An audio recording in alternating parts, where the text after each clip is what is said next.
Bonjour à tous, bienvenue sur News Sécurité pour une nouvelle émission Top Sécu, l'émission dédiée aux fondateurs, cofondateurs, dirigeants d'entreprises. Et aujourd'hui, j'ai le plaisir d'avoir comme invité Abdelhamid Fadoui. Bonjour. Bonjour Virginie. Alors Abdelhamid, vous êtes fondateur et dirigeant d'une entreprise qui s'appelle Aetos et on va en parler juste après. Hervé François Le DVA, bonjour.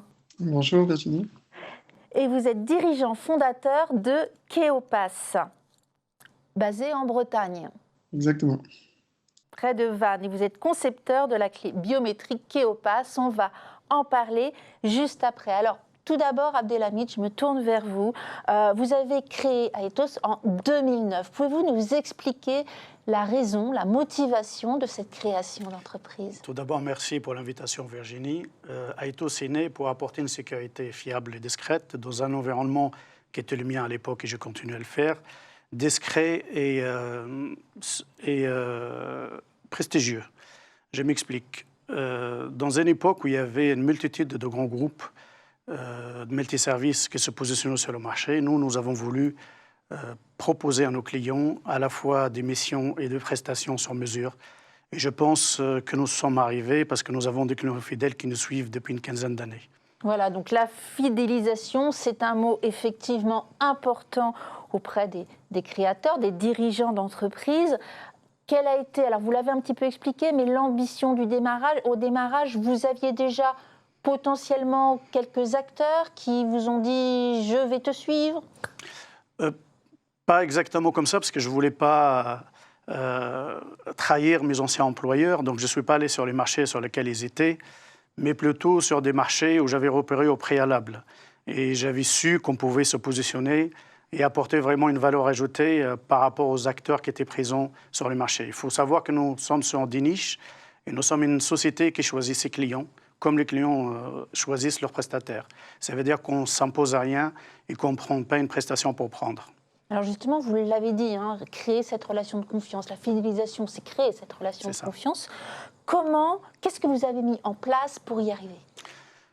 C'est très important, la fidélisation des clients, la proximité, des encadrants réactifs et surtout, au fait, nous avons dès le départ conçu un partenariat sur le long terme, pas un partenariat d'un an et deux, gagner quelques sous, chacun s'en va de son côté. C'est vraiment un partenariat longue durée, et comme je l'ai dit au début, ce partenariat, aujourd'hui, nous avons des clients qui ont 7 ans avec nous, d'autres 14 ans et d'autres depuis la création. Depuis la création. Alors, quelles ont été les opportunités au départ qui vous ont permis, petit à petit, de vous asseoir et d'avoir ces clients ? Il y avait énormément de montées d'événements et d'entreprises. Il y avait aussi une multitude de choses aussi malheureusement néfastes comme des vols, des cambriolages. Il y avait énormément de manifestations, des conflits sociaux. Et je pense à cette époque, il y avait une porte ouverte pour nous dans laquelle nous sommes insérés. Et nous avons en fait profité de l'agilité de notre entreprise pour apporter vraiment une prestation sur mesure où certains, à cette époque, c'était difficile parce qu'ils ne viennent pas du même milieu que de quel je venais. Alors, vous avez dit une chose, Abdelhamid, c'est, alors on a parlé de fidélisation, de confiance, de proximité, mais en même temps, il y a les gros groupes. Vous avez fait un choix, vous, de rester sur une entreprise de petite taille. Est-ce une difficulté, comment convaincre certains clients face à ces grands groupes? Convaincre, vous avez dit le bon mot, c'est toujours très difficile dans un milieu très concurrentiel. Et apporter une valeur ajoutée pour une entreprise, surtout à taille humaine, c'est un travail de longue haleine et un travail de tous les jours. Mais il y avait un secret, une méthodologie de notre groupe, parce qu'après on a constitué un groupe dont la protection rapprochée fait partie, c'est que chaque jour qu'on arrive sur nos sites, c'est comme c'est le premier jour, on doit faire nos preuves. Ça veut dire que même si on connaît les clients, même si ça fait des années qu'on travaille ensemble, jamais on baisse les bras et on essaie toujours d'apporter, de conseiller. Et on était en appel d'offres pas mal de fois. C'est pas les clients, généralement, ils cherchent aussi leur intérêt, mais on a toujours répondu présent et surtout la réactivité et accompagner nos clients dans toutes les situations, qu'elles soient bonnes, mauvaises, pendant la Covid, pendant des manifestations, etc. Et je pense qu'ils ont une mémoire et la mémoire, elle n'était pas défaillante. Et grâce à cela, donc, nous avons continué à travailler ensemble. Merci beaucoup Abdelhamid. Hervé François, je me tourne vers vous. Alors, la confiance, faire ses preuves. Vous connaissez ceci aussi en tant que fondateur et entrepreneur. Comment est né Keopass? Alors, Keopass, mais en fait, ça remonte à une dizaine d'années maintenant, puisque je cherchais à l'époque une solution simple pour éliminer le fardeau des mots de passe.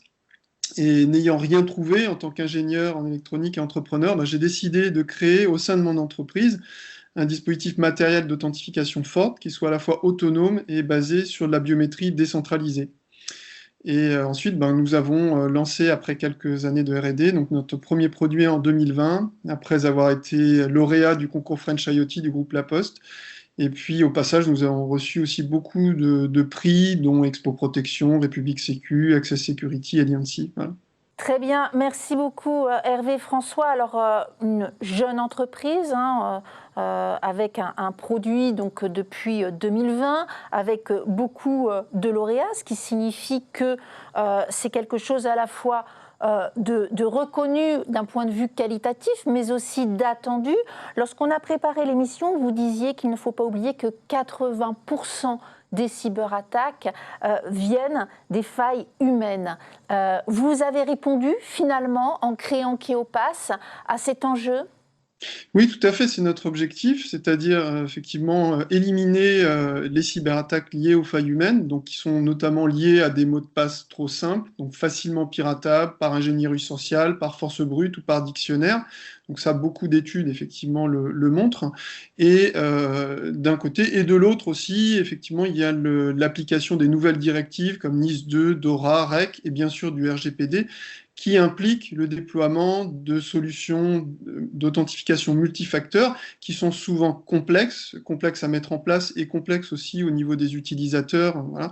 Donc, et puis en parallèle, effectivement, on constate une recrudescence des usurpations d'identité qui, en fait, nécessitent désormais l'utilisation de la biométrie décentralisée pour être contrée. Et en outre, on peut aussi voir que le contexte géopolitique actuel nous pousse vers une solution souveraine. Voilà. Donc c'est effectivement aussi notre fer de lance, c'est de concevoir et de développer en France notre solution. On le voit effectivement, c'est un véritable enjeu, on le voit au travers de l'actualité. Parmi les difficultés rencontrées, vous dites qu'il y en a une qui revient régulièrement, c'est ce manque de connexion entre les directeurs sécurité et les DSI. Pouvez-vous expliquer ?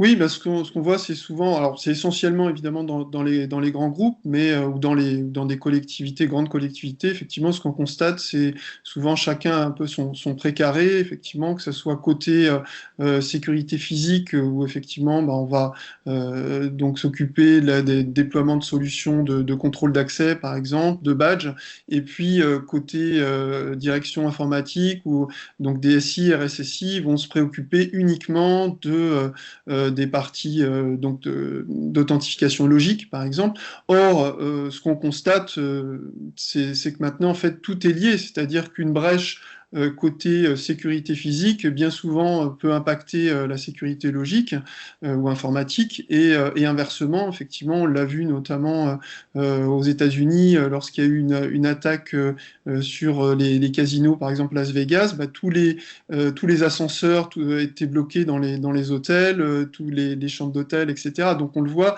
il y a une porosité clairement entre la sécurité physique et sécurité logique. Et donc c'est important maintenant de relier les deux, et c'est ce que propose Keopass justement avec son dispositif d'authentification globale, donc à la fois pour les accès physiques et logiques. Du coup, vous parlez aux deux interlocuteurs lorsqu'ils sont dissociés, et cela encore très souvent, au sein d'une organisation. On va revenir juste après sur la partie clé, cette clé autonome, Secure by Design. Avant ceci, j'aurais aimé que vous me parliez de l'aspect financier, puisque finalement Keopass permet de réduire les coûts de support informatique, il ne faut pas l'oublier. Oui, tout à fait, c'est ça. L'objectif, effectivement, c'est de réduire les coûts, notamment de support informatique liés aux problèmes d'identifiants, hein. Et ils sont assez élevés, puisqu'il y a une étude Forrester qui montre que donc ça peut revenir jusqu'à 240 euros par an et par utilisateur dans des grands groupes, donc c'est conséquent. Donc, effectivement, notre solution est là pour réduire effectivement ces coûts de support informatique liés aux identifiants. Et également, évidemment, l'idée, c'est de simplifier le parcours utilisateur, donc d'éliminer notamment le fardeau des mots de passe, donc pour les utilisateurs. Donc en fait, l'idée, c'est de satisfaire à la fois les DSI et RSSI pour l'application de politiques complexes, d'authentification complexe, donc notamment d'authentification multifacteur, et à la fois effectivement de plaire aux utilisateurs finaux pour lesquels on va supprimer le fardeau des mots de passe et on va simplifier justement le déploiement du MFA. Sylvie et François, alors on l'a vu hein, dans un premier temps, la raison de ces créations d'entreprises, à la fois sécurité humaine, cybersécurité, des vrais enjeux aujourd'hui. Abdelhamid, pourriez-vous revenir sur les différents services que vous proposez au sein d'Aletos? Très bien, merci Virginie. Les services, nous avons une palette de services à proposer à nos clients. Donc il y a de l'APS, c'est notre cœur de métier, le SIAP, la protection rapprochée via notre filiale Aetos Protection, de la télésurveillance en partenariat parce que nous ne possédons pas notre propre centre, mais la loi l'autorise, l'événementiel, le conseil, l'audit sur le terrain. Donc on essaie toujours d'accompagner nos clients sur tous les aspects pour permettre vraiment une seule porte d'entrée et pas une multitude d'acteurs où parfois les acteurs eux-mêmes ne se mettent pas d'accord auprès d'un client. Merci Abdelhamid. Au niveau des clients, vous avez parlé de l'événementiel, donc on voit un petit peu ce que ça regroupe. Vous avez d'autres typologies d'acteurs? J'ai des sites tertiaires et pour commencer, donc on a des banques étrangères, leurs sièges sociaux, on a des bijouteries, on a des hôtels de luxe. Nous avons des écoles communautaires très sensibles aussi depuis maintenant 14 ans. Et donc, ils nous suivent. Nous avons, donc très fidèles. Vraiment. Nous avons des entrepôts logistiques, par exemple dans le 13, à côté de Marseille, et aussi dans le 95. Nous avons des hôpitaux, des cliniques en direct, bien évidemment. Nous ne sommes pas sous-traitants auprès de qui que ce soit. Donc, ça nous permet d'avoir une autonomie. C'est un point important bien sûr, bien sûr, très important parce que ça laisse vraiment une autonomie et un travail Même de gré à gré. L'événementiel ? Ça nous arrive de compléter. Non, toujours en direct. Nos clients, c'est des clients finaux. Donc, on est sous-traitant de personnes et ça nous permet, au fait, d'avoir une vraie autonomie et ça me permet, pour moi, autant qu'aujourd'hui, par mes activités extra-professionnelles, d'être vraiment autonome et indépendant. Vous travaillez avec des partenaires ?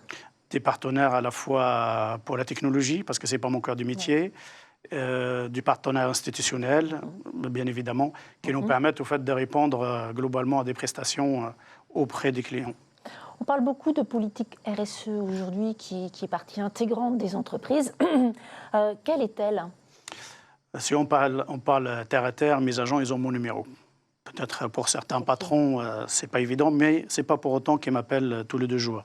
C'est des gens respectueux, des gens qui travaillent, c'est des gens fidèles avec qui je travaille depuis des années maintenant. Notre politique est forte, la formation continue, les primes. Un aspect très important, les heures supplémentaires réalisées sont payées par mois, donc ils ne sont pas décalés, qui permet vraiment d'avoir une fidélisation. Et si on a besoin de déclencher quelqu'un qui connaît le site de nos clients, donc on a quelqu'un qui connaît vraiment le site et pas un nouveau qui ne connaît pas et qui risque, par exemple, de mal travailler et de mettre le site en péril. Nous avons aussi une politique, bien évidemment, de fidélisation, nous donnons des chèques cadeaux pour les naissances, pour la fin de l'année, etc. Et une politique qui a fait ses preuves. Parce que les gens, si vous les traitez bien, je peux vous dire que vous le rendez bien. Effectivement, et on comprend ce que ça signifie, et d'où la fidélisation à la fois des clients, mais aussi du personnel, des agents présents. Avec Hervé François, nous avons évoqué tout ce qui est cyber, sécurité numérique. Avez-vous une politique à ce sujet également ?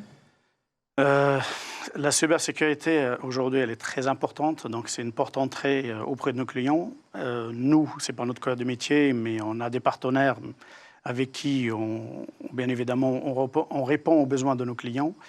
on sensibilise nos propres agents, même pour l'utilisation des outils informatiques, parce qu'on sait très bien aujourd'hui dans un monde où la cybermenace, elle est partout, elle est présente partout, et toujours on travaille en discrétion avec nos clients et on choisit nos partenaires, parce qu'un partenaire, c'est comme un mariage, il faut de la fidélité et surtout, il faut de la constance. Pour vous, sécurité humaine et sécurité numérique vont ensemble? C'est vraiment l'avenir. Et je pense que c'est lui qui veut vraiment se projeter à 10, 15, 20 ans. Il n'y a pas d'échappatoire. Il faut vraiment y aller dès maintenant et de se positionner correctement. De toutes les façons, la sécurité demain, elle sera hybride et intégrée. Certes, l'humain, il restera au cœur, mais les entreprises comme la nôtre, qui ont su se positionner en amont, je pense qu'ils trouveront leur place et ils resteront incontournables. Avec une vraie complémentarité, effectivement, entre les deux. Technologie et humain. Quand on parle de technologie, d'humain, vous en avez aussi des humains au travers de votre entreprise, Hervé François, mais avant de parler de l'humain au sein de votre entreprise, j'aimerais que vous reveniez sur l'usage de la clé en particulier. Vous avez commencé à évoquer les certifications. Pourriez-vous aller plus loin dans cet usage? Oui, donc en fait, alors déjà, présenter un peu notre produit. Donc, il s'agit d'un dispositif donc, qui est déjà autonome, qui est dans un boîtier type clé de voiture, avec un petit œilleton, vous voyez, pour accrocher une dragonne ou bien donc un porte-clés, et doté d'un capteur d'empreinte avec analyse intégrée. Donc, c'est bien de la biométrie déconnectée, décentralisée, donc Secured by Design, avec aucun risque, effectivement, de fuite de données personnelles et en particulier de données biométriques. Et effectivement, les usages de cette clé, eh bien, c'est, comme je disais, c'est à la fois donc, de garantir l'identité de son propriétaire, donc grâce à la biométrie, pour pouvoir badger, notamment donc partout on a besoin de badger, que ce soit pour l'entrée à des bâtiments, accéder à des équipements, distributeurs, coffres, armoires sécurisées, cantines, etc. Même véhicules, on peut s'en servir pour des flottes de véhicules. Donc l'avantage, c'est que par rapport à un badge standard, effectivement, on va garantir l'identité de la personne qui badge et éviter aussi la copie de badge, puisqu'on le sait, il y a énormément de badges qui sont sur des technologies qui sont copiables. Alors nous, on intègre dans la clé Keopass une ou plusieurs puces RFID Desfire EV3C, donc rétro-compatible avec du Desfire EV1, EV2 et du MyFair classique. Et comme on peut en intégrer plusieurs aussi, on peut également créer des scénarios de déclenchement d'alarme silencieuse en cas de badgeage sous contrainte. Voilà, donc ça, c'est une particularité assez unique de la clé Keopass. Donc ça, c'est pour la partie accès physique. Donc l'avantage, c'est qu'il n'y a aucune modification d'infrastructure. Donc on conserve les lecteurs de badge, les solutions de contrôle d'accès. On a simplement à déclarer en fait la clé Keopass dans la solution de contrôle d'accès, ce qui se fait assez facilement comme un badge vierge en fait. Voilà. Et puis ensuite, donc ça c'est pour les accès physiques, et pour les accès logiques, donc la clé Keopass, elle peut se connecter sur n'importe quel appareil, en filaire, donc en USB ou en sans fil, donc en Bluetooth ou en NFC, et elle va permettre de couvrir tous les modes d'authentification existants, à savoir mot de passe, code OTP, certificat électronique, FIDO2, voilà, avec notamment les passkeys, et donc toujours tout en garantissant l'identité de son utilisateur. Et elle peut même verrouiller aussi la session d'ordinateur lorsqu'on s'en éloigne.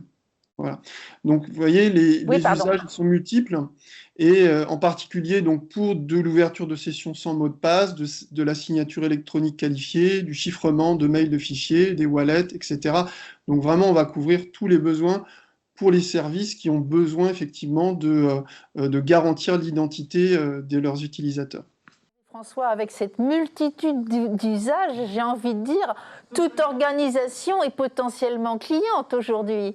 Absolument. C'est vrai que justement par sa polyvalence, son côté souverain effectivement et son côté sur mesure, on peut vraiment adresser en fait tous les besoins, tous les usages en termes d'authentification forte. Donc ça va à commencer évidemment par ceux qui en ont le plus besoin, comme les OIV, la défense, puisqu'on est déjà présent sur donc chez des prestataires dans le milieu de la défense, et on fait partie du J4 par exemple, et puis également pour des collectivités, des services de l'État, on est présent déjà dans des ministères, donc voilà. Mais ça s'adresse effectivement à tout type d'entreprise, qu'elles soient petites ou grandes, et tout type de collectivités aussi, puisque c'est une problématique effectivement qui est générique celle de l'authentification, eh bien, elle est présente partout. Donc effectivement, c'est assez large comme marché. Avec des partenaires, plus spécifiquement? Alors, on a des partenaires effectivement qui sont alors soit des éditeurs de solutions, par exemple d'accès, donc d'IAM, de SSO. On a également des intégrateurs sur de plateformes SaaS ou cloud. Également, alors ça c'est plutôt côté logique. Côté physique, on a des fabricants de solutions de contrôle d'accès qui cherchent à effectivement déployer de la biométrie, mais de manière non intrusive et respectueuse du RGPD. Et puis, bien évidemment, tous les services qui nécessitent une identité forte, comme par exemple pour faire de la signature électronique qualifiée, du wallet, etc. Au regard de cette multitude de possibilités, d'opportunités qui s'offrent à vous et qui vont s'offrir à vous, comment voyez-vous le développement sur la projection de demain, le développement de votre organisation, d'autres certifications, d'autres acteurs qui vont travailler avec vous? Alors, bah, déjà, donc, notre nouvelle solution vient d'être lauréat d'un appel à projet NCCFR de l'ANSSI dans le cadre de France 2030, donc pour un dispositif d'authentification forte autonome, donc conforme au cahier des charges de l'ANSSI. Donc déjà, ça va effectivement valoriser notre solution auprès d'acteurs qui sont très regardants vis-à-vis des certifications. On s'appuie déjà aussi, notre solution s'appuie déjà sur un Secure Element qui est qualifié, certifié ANSSI, critères communs EAL6+, donc le maximum actuellement. C'est le même composant qu'on va retrouver dans les passeports biométriques, dans des cartes bancaires aussi. Donc déjà, ça va nous ouvrir effectivement beaucoup de portes. Et puis, ce qu'on constate, c'est que les cyberattaques, elles touchent de plus en plus d'entreprises, hein, quelle que soit la taille, de collectivités, en particulier par exemple dans le domaine médical, des établissements de santé. Donc on adresse évidemment ce secteur-là. Et les normes de sécurité, en parallèle, sont de plus en plus nombreuses et contraignantes. J'en ai parlé tout à l'heure, NIS 2, DORA, REC, RGPD. Et puis, à l'avenir aussi, il y a des attaques, donc face aux attaques qui sont dopées à l'IA, bientôt au quantique, on en parle, hein. Donc seules des solutions déconnectées, décentralisées comme Keopass pourront réellement garantir une sécurité efficace. Quel est votre souhait pour demain? Bah, notre souhait, c'est de faire de notre solution un leader de l'authentification forte, à la fois physique et logique, en France et à l'étranger. Merci beaucoup Hervé François. Alors Abdelhamid, l'avenir pour vous, quel est le développement à venir pour Aetos? C'est de pouvoir, si on a vraiment la chance de continuer à faire comme on a fait jusqu'à maintenant, de poser pierre par pierre sur le même modèle, en choisissant, comme je disais au début de l'émission, des clients comme eux nous choisissent, de se positionner sur le marché, on va dire, nationaux, d'investir davantage sur la formation pour se différencier un peu de nos concurrents, d'investir sur l'innovation et de consolider déjà nos partenaires et développer d'autres. Alors, on l'a dit tout à l'heure, hein, la sécurité devient hybride aujourd'hui, intégrée. Comment vous, dans l'organisation en tant que telle, vous voyez ceci? Actuellement, je suis à la recherche d'une société même carrément de rachat. Je ne suis plus dans le modèle où je dois partir toujours en partenariat parce que c'est jamais évident, mais plutôt d'une intégration totale au fait, d'une société technologique qui me permet d'associer les deux et d'y aller sur le marché plus à l'aise, plus confortable et avec une proposition complète. Alors, c'est un appel aujourd'hui. C'est une première? Vous l'aviez déjà annoncé? Non, jamais. Eh ben voilà, c'est une première. Merci à vous de l'avoir annoncé sur Aetos Sécurité. Alors, on le sait, en plus, vous êtes, je rappelle, président du GES. Hein, on parle souvent de sécurité privée, sécurité humaine. Quel est votre souhait pour demain, pour cette profession? Le souhait cher, il est à la fois pour mon entreprise, mais aussi pour mes confrères. Jusqu'à là, j'ai parlé que d'Aetos. C'est vraiment un souhait au fond de cœur, à ce que la sécurité privée soit reconnue à sa juste valeur, qu'elle soit un partenaire de confiance pour tous, à la fois pour les clients, mais aussi pour l'État et pour les collectivités. La sécurité privée, ce n'est pas un métier comme un autre. Donc, si on dit aujourd'hui que c'est le quatrième pilier de la République, il faut le traiter comme tel. Merci Abdelhamid. Alors on peut le voir, hein, pour résumer tout ce que vous avez dit. Alors, résumer est un bien grand mot, mais pour le mot de la fin, je dirais que la sécurité de demain va être globale, intégrée, à la fois humaine, technologique, en prenant en compte bien évidemment la partie cyber. Vos deux approches en sont une véritable démonstration, je puis dire. Merci à vous Merci deux Virginie. d'avoir été sur le plateau aujourd'hui d'Anews Sécurité. Merci. Merci à vous tous de nous avoir suivis et à très bientôt pour une nouvelle émission.